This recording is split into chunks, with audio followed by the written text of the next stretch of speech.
Peace be with you.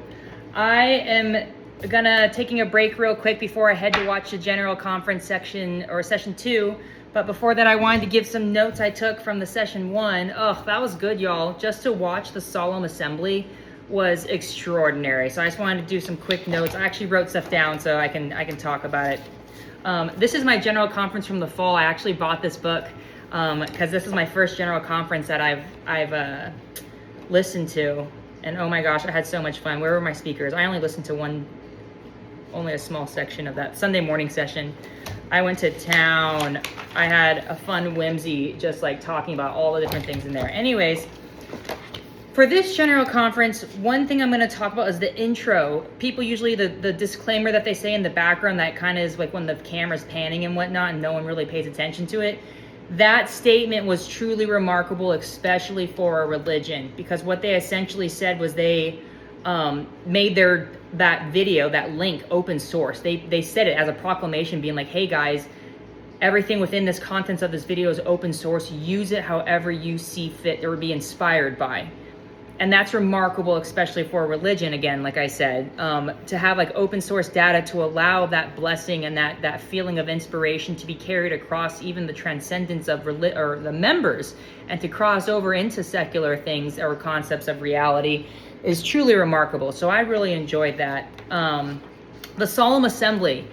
This was so remarkable. I got inspired by some of the testimonies, especially Todd Christofferson. His last name was fun. He didn't give his testimony, at least the part I watched. But I really liked, what did I like about him? Anyways, some of the other people really inspired me. So I actually want to write a letter to the new president that just got voted in by the quorum and like all the members. It was so beautiful. That part where the Solemn Assembly occurred, where they talked about every single one of the different branches or different categories within LDS, right? They had the matriarchy with the Relief Society. They had the patriarchy with the quorum of the 12 apostles. Also the Aaronic priesthood. They had the Melchizedek priesthood. They even had like the General Assembly, like the general members or people that didn't even have callings yet or whatnot, or just like part of the they went through, even like they had kids too, like ages like 11 to 18, like to stand. And so they got to take part in it. And that teaches self-agency from a young age, which is extraordinary. Going on next, the Patrick Kieran, he was funny. He had a good play on satire with words. I really enjoyed his cleverness. But I really liked his testimony on the opportunity that the callings create. Because what I essentially said was, when he first received his calling, was a beautiful story as an assistant clerk, or what did he say? Like clerk. He had some good moments. He had some funny moments. But he got a calling to be an assistant clerk when he first joined the church and got baptized. And it was awesome because everything that he talked about essentially with the calling and how he grew so much and how he had this like beautiful trajectory is because he leaned into his discomfort. He leaned into that uncertainty of a calling. Like, right, he even said he had no idea what it entailed for a clerk. He was just surprised he even got that, but he embraced the opportunity instead of running away from it. A lot of times people, when that occurs, it's really easy to be like, is this a good time in my life? Oh, this is starting up in my like life, especially for like people in the military too, being like, oh, like my husband's deploying or my spouse is deploying. I'm going to have the kids alone. This isn't a good time. We're in between selling our home, right? It's really easy to turn down discomfort, especially when it feels like a burden and you feel like you're going to have to sacrifice.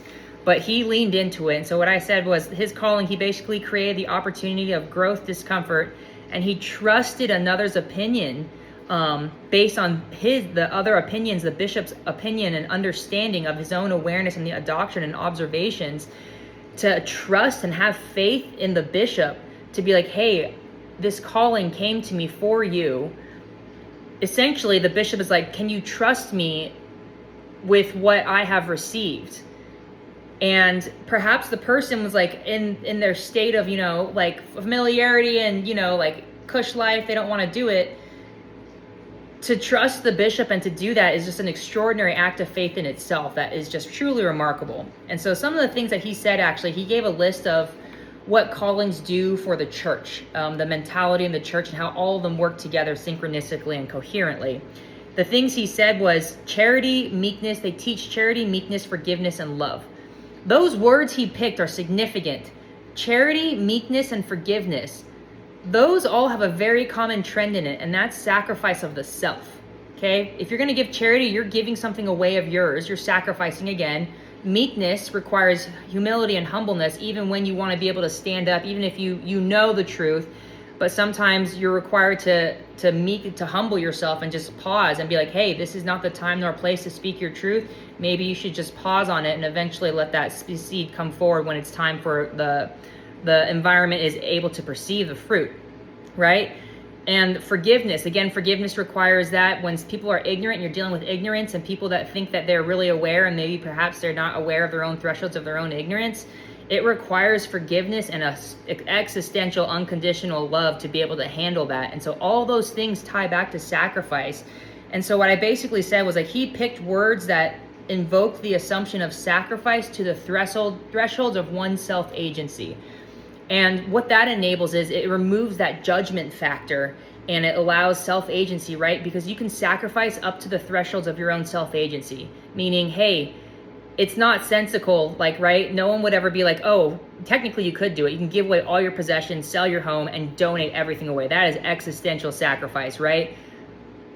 But depending on your self-agency, right? If you did that and all of a sudden you're like, all right, God, where's my blessings, right? Because someone else said even prayers in secret, the Lord hears them in secret and they'll be made public or whatnot and congratulated publicly. And I was just like, someone could go through all that, but if they didn't have discernment and self-agency, that equation doesn't work. The linearity and coherency of it doesn't work. And so sacrifice is always required. No matter what you do, when you are moving and putting forth effort, that innately requires a transformation of energy and a sacrifice of energy, right? You're doing movement towards something. Me right now moving like this, I am sacrificing energy that I could be utilizing elsewhere doing other things, right? I could be packing for my trip right now, but I'm not doing it because this is more fun. So I really love that. And so I think those words, charity, meekness, forgiveness, love, the things that occur, the outputs of a calling, of what you experience when you learn those things, right? You can read those definitions all day, but unless you go through a calling and experience what those concepts actually entail and what they feel like and what it requires of you effort-wise, it won't mean as much, and there won't be as much depth of understanding. But then again, you can only sacrifice. The important part to be aware of is that you can only sacrifice up to the level of your own self-agency, right? Discernment. And so that's why the spectrum of understanding, due to the varying degrees of discernment or awareness and self-agency that exist, allow for the very diverse breadth and levels of degrees of callings to occur. And there was a quote that said, like, whatever our offering, always come out ahead. I like that because that's a positive perspective, but then coming out ahead kind of means like you can also perceive something as being falling behind. But I just thought it was funny because it said, whatever our offering will always come out ahead. And I'm like, well, except for Cain, right? Apparently his offering and his toiling of the land wasn't something that was accepted with the outcome that he desired. You know what I'm saying? Anyways, going on to the Kristen M. Yee. Oh, her testimony was beautiful. I almost cried during it. It was beautiful because her father, right? How she described what happened to her father when her father became a temple worker, all because there was a couple that kept coming and kept putting forth effort towards her father to help pick him up and to help him establish self-agency back into his life and his self. Because when self-agency and that those things that callings build, the charity, meekness, forgiveness, and love, as well as self-agency, when those things are felt to the existential depths towards the self, not only towards others, but towards the self first and foremost, because you can't give to others if you're not around. So you have to be able to experience these things and feel them towards yourself before you can give it to others, because then it goes to a greater depth and it doesn't lead to this catastrophic assumption of misunderstanding. Oftentimes it decreases the probability of it occurring.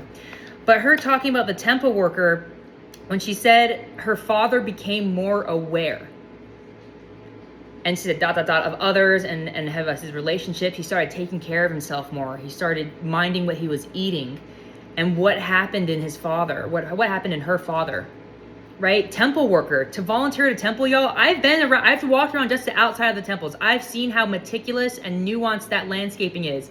I do the same thing with my yard, right?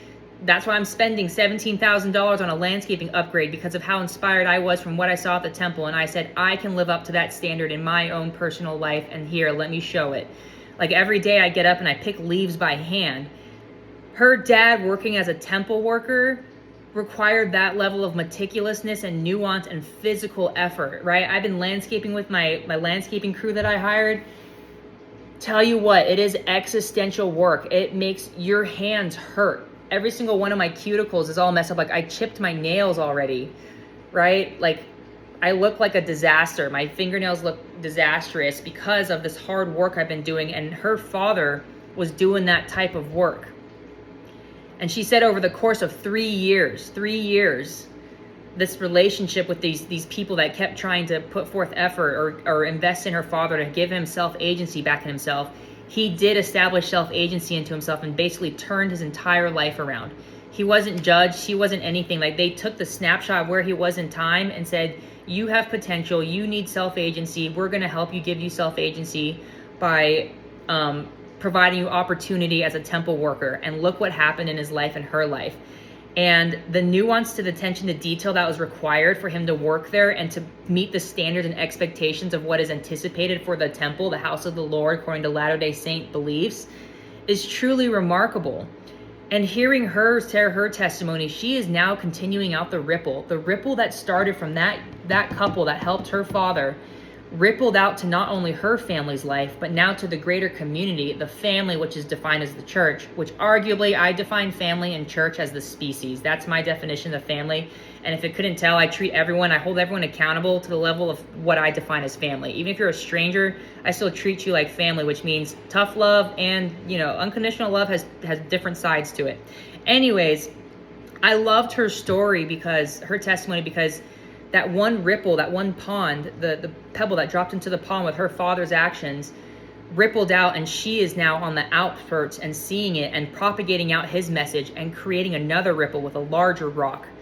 And she's doing it. And it almost, during her, she got a little emotional actually, and it kind of reminded me about how she feels, because she talked about not proselytizing, but just sharing her testimony in everyday life. And no matter what she does, she said, like, you never know when someone could be watching you could be inspiring someone, or the Holy Ghost could be working in them and whatnot. Which I had a question on the Holy Ghost, because someone else mentioned earlier, like, to help receive revelation or understanding through the Holy Ghost. And I was like, well, does that mean that you can't receive revelation unless you have the Holy Ghost, or is what is defined as observable by the Holy Ghost, of which others can see those observations?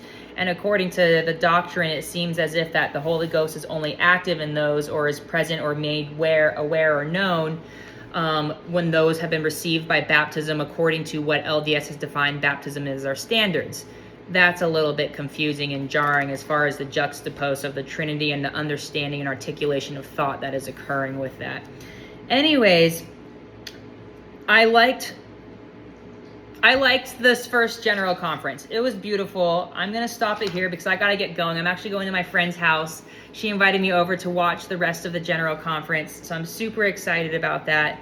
I did notice in this first session there was a large, emphasis on callings. And I think that's beautiful, because to me, I read that as like a signal being like, hey,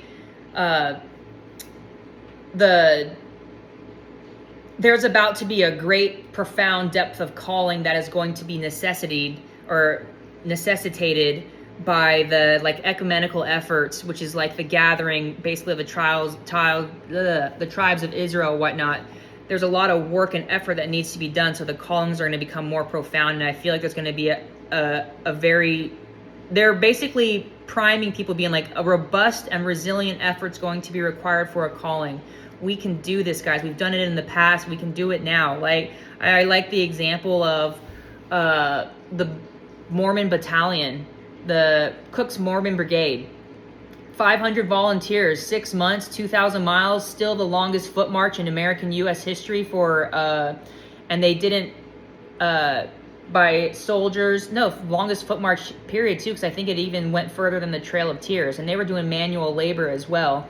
And these men were just volunteered and basically built the infrastructure of the highways that we have going out west now. because of 600 or 500 volunteers, and they're the only military organization thus far, religious organization, that has gotten to be able to have their official name in the military be the title of their religion. It contains the name Mormon. That is a fun fact for y'all. So that's quite extraordinary. So the callings, I feel like there's going to be some epic callings coming down the pipeline, and I'm super excited to hear about what anyone gets in the future, if they ever want to share it with me. So extraordinary. So I'm going to wrap up here and get ready to go drive to my friend's house to watch session 2. Paz vobiscum.